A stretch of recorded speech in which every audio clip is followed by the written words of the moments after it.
একটা প্রাণ চলে গেলে তো কেউ ফিরিয়ে আনতে পারে না। একটা প্রাণ আমাদের কাছে মণিমুক্তের মতো। আমি কালকেই প্রদীপ বাবুর পরিবারের সাথে যোগাযোগ করি এবং তার যে ভাই রয়েছে তপন বাবু, তারও ওপেন হার্ট বাইপাস সার্জারি হয়েছে। করজোড় করে অনুরোধ করছি, হাত জোড় করে সবাইকে, যে আপনারা ভয় পাবেন না, আমরা বেঁচে আছি। বাংলায় মমতা বন্দ্যোপাধ্যায়ের সরকার থাকতে, আমরা থাকতে এত সোজা না যে বছরের পর বছর 40 বছর 50 বছর 30 বছর ধরে যারা বাংলায় রয়েছে, যাদের বাবা দাদু ঠাকুরদা একের পর এক প্রজন্ম বাংলায় রয়েছে, তাদেরকে বাংলাদেশি বলে বাংলাদেশে পাঠিয়ে দেওয়া হবে, এত সোজা নয়। আমরা বুকের রক্ত দিয়ে রক্ষা করব। কোন এসআইআর এনআরসি করে বাংলার একটা মানুষকে যদি এরা ভোটার তালিকা থেকে বাদ দেয়, আমরা 1 লক্ষ লোক নিয়ে নির্বাচন কমিশন ঘেরাও করব। কত ধানে কত চাল এদের বোঝাবো, এত সোজা নয়। অর্থমন্ত্রী, রেলমন্ত্রী তার বাবার ঠাকুরদার জন্মের সার্টিফিকেট দেখাতে পারবে? যারা ইলেকশন কমিশনে কাজ করেন দেখাতে পারবেন?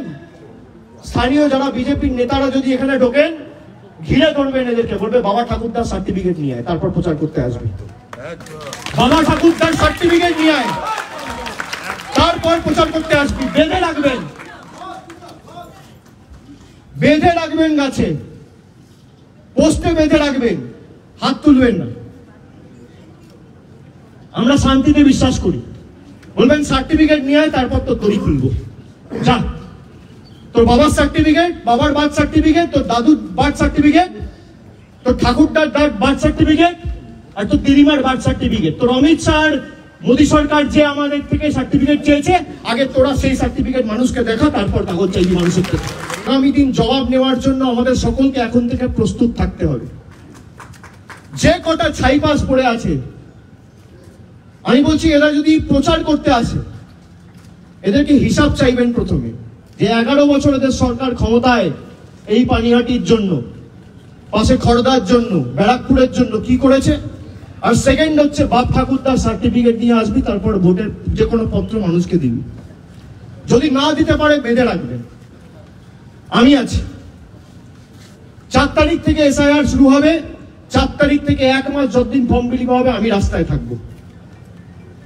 আমি আপনাদের পাশে এসে দাঁড়াবো, চিন্তা করবেন না। আমরা মানুষের শক্তি নিয়ে রাস্তায় নামবো। গতকাল তৃণমূল কংগ্রেস মিছিল করবে এই পানিহাটিতে। সারা বাংলা জুড়ে একটাই স্বর, জাস্টিস ফর প্রদীপ কর। এই স্লোগানকে সামনে রেখে কালকে মিছিল হবে। পশ্চিম বাংলাদেশ হয়ে যাবে না, এই বিশ্বাসটা মানুষের মনের মধ্যে আসতে পারে।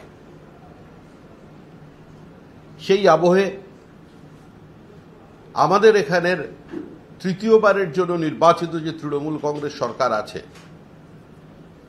তারা মানুষকে ভীত সন্ত্রস্ত করবার চেষ্টা করছে, আতঙ্ক তৈরি করবার চেষ্টা করছে, সংবিধানকে কার্যত অস্বীকার করে সাংবিধানিক সংস্থাকে অত্যন্ত কদর্য ভাষায় আক্রমণ করছে। যারা বিএলওর কাজ করছেন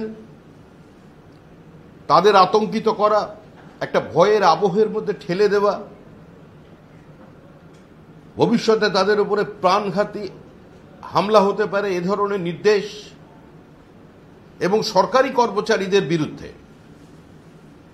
বিএলওদের বিরুদ্ধে, নির্বাচন কমিশনের বিরুদ্ধে কিছু ধর্মান্ধ মানুষকে খেপিয়ে তোলার এবং সর্বশেষ তার মধ্যে দিয়ে বিভাজনের রাজনীতি করে কনসলিডেটেড ভোট ব্যাংকে সুরক্ষিত করার যে প্রচেষ্টা তৃণমূল কংগ্রেস করেছে, আমরা বিশ্বাস করি পশ্চিমবঙ্গের রাজনীতি সচেতন মানুষ সেটাকে প্রত্যাখ্যান করবে। ফলো করুন সংবাদ প্রতিদিন ডিজিটাল।